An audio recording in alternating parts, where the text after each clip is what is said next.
Thank you to our sponsor, MBA Growth Partners. Hello and welcome to Studio 501c3. I'm your host, Kim Jones, CEO of the Nonprofit Village. We feature nonprofit organizations designated as a 501c3 by the IRS because they provide a public benefit. In many cases, your donations to them are deductible. Nonprofit Village and Montgomery Community Media are partners on Studio 501c3, proudly featuring our county's excellent nonprofit programs and services.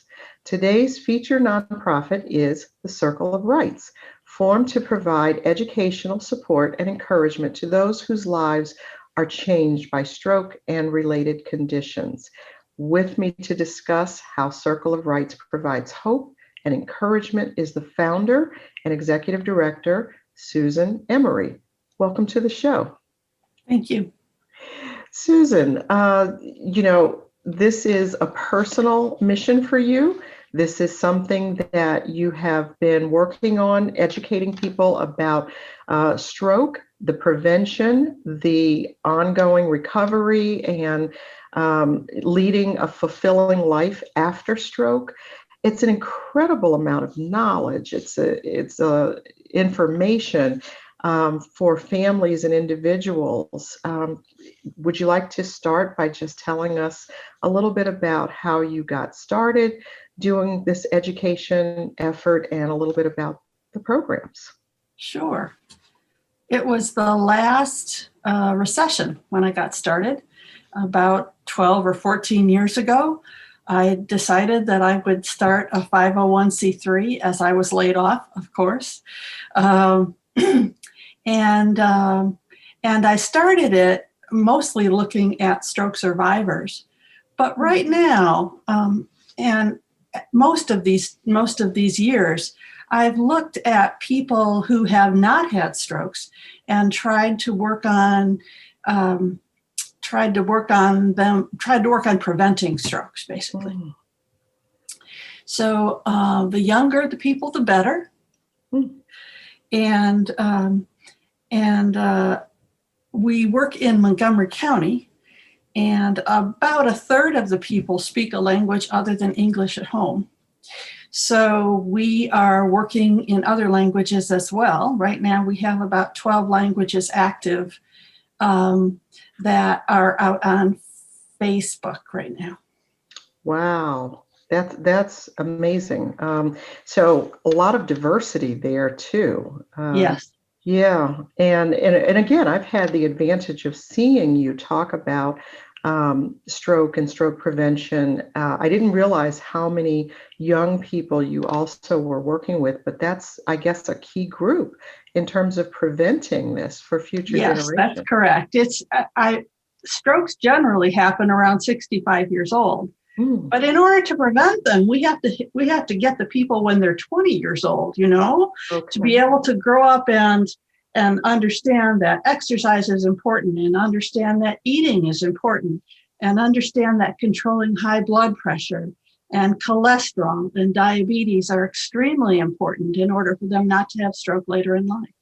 Wow. So what would be the number one thing that you would recommend to someone who is in their 20s? What is the thing that you would say, maybe you should just change this one thing tomorrow? I would say exercise. Exercise? I remember at one point a long time ago, my daughter came home. She was in 8th grade, mm-hmm, or maybe it was 9th grade, and she was trying to figure out whether she wanted to take math or science next year because she didn't have room in her schedule. And she asked me.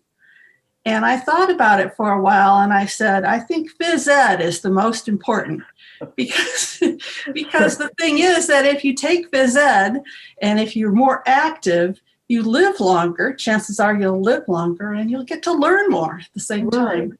Oh, that makes sense. I don't know. Yeah, no, that makes a lot of sense. It makes a lot of sense. She thought I was crazy at the time. Well, yeah, I think all of our kids, at some point think we're crazy. But anyway, so I was doing a little research, and I saw that it's almost 1 million people. Is it about 800,000 people a year have a stroke in the United States? Yes, it is. And it's a large cause of death in the U.S., but it doesn't have to be permanent. There can be recovery. Yes, I had my stroke 55 years ago. So I had a stroke a long, long time ago. Mm-hmm. And even though life was difficult, it was, I did all that I could to gain knowledge and gain understanding. So I got a bachelor's and a master's and did 30 years of work in the computer science and the telecommunications field before I took off and did this nonprofit. Wow. And now, like you said, you're 12 years into this? Yes. Yeah. Okay. So, hey, you've survived. So many nonprofits, struggle. And I'm sure you did struggle the first few years, but you've got a broad audience now. So, if people are trying to, we've only got a minute before we go to break, but if people are looking at stroke and the effects as a long-term disability, are there educational programs that help them deal with how they live with this long-term disability? Yes. There's one out there called BIAMD, Brain Injury Association of Maryland. Mm-hmm. And that's up in Baltimore, and that might be an interesting place to contact. Okay. You can also contact the American Heart and Stroke Association, or the American Heart Association, American Stroke Association. That might provide you with information. And we use the CDC sometimes, and we use the Mayo Clinic sometimes. So it all depends. Yeah. So you've got great resources. There's so much on your website, and we are going to be putting that on screen for our viewers. So we're going to take a short break. And when we come back, we're going to talk a little bit more about how Circle of Rights works to present its programs in a lot of different places around the county, and also works with some other health professionals and provides all those language programs that you heard Susan talking about. You're watching Studio 501c3 on Montgomery Community Media. Stay with us.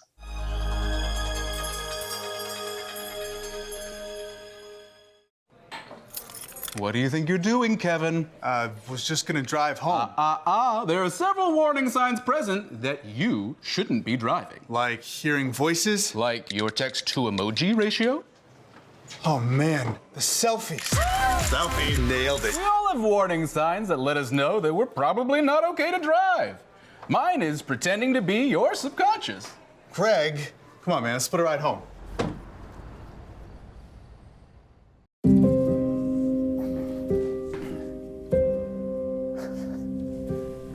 You're there for them. We're here for you. Find free care guides at aarp.org/caregiving.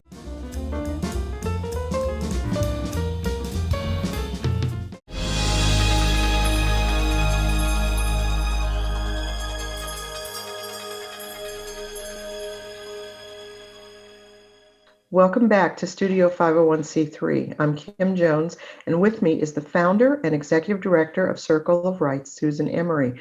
So Susan is sharing with us a little bit more.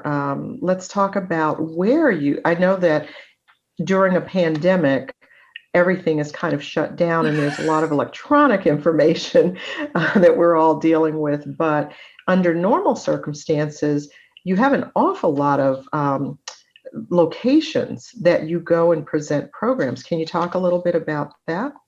We go to, we have a contract with Montgomery County to provide low-income stroke information and low-income stroke prevention. And so we go to senior centers and to community centers.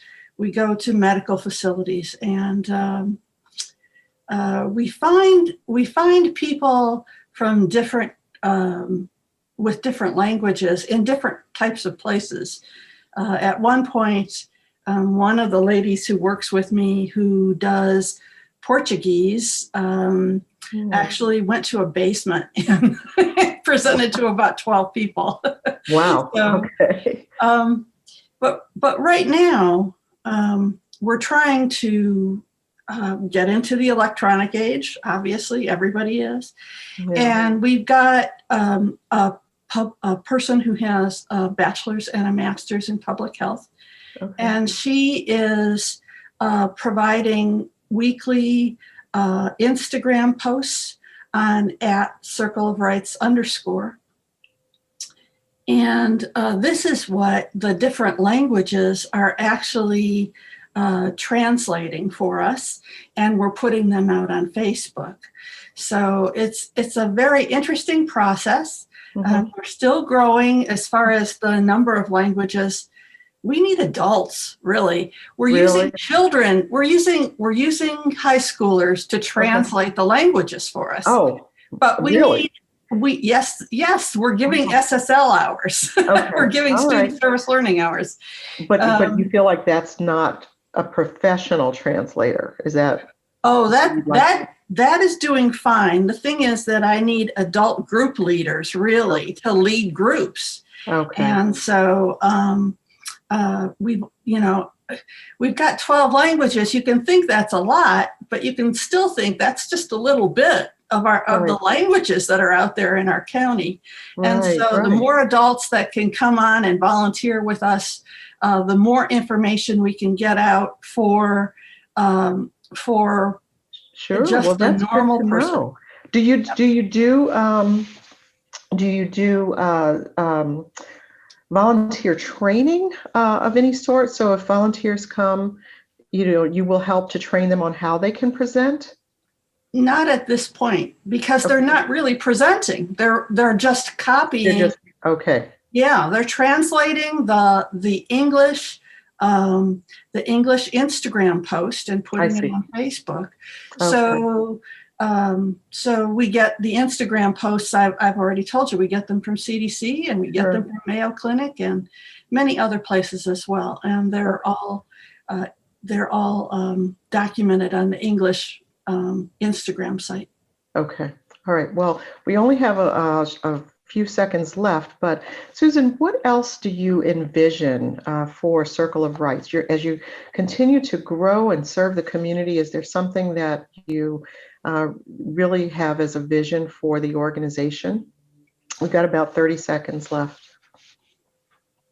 I think that we just need to continue to do what we're doing, for one thing. Okay.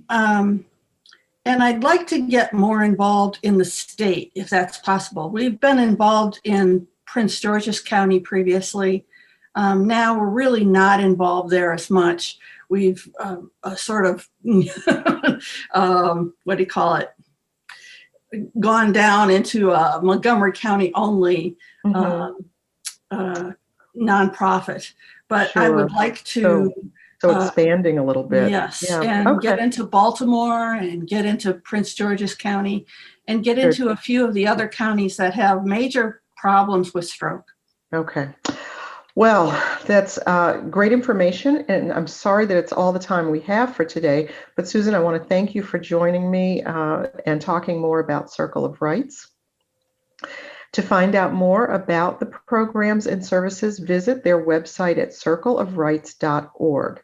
Studio 501c3 continues to be your resource on nonprofits in Montgomery County.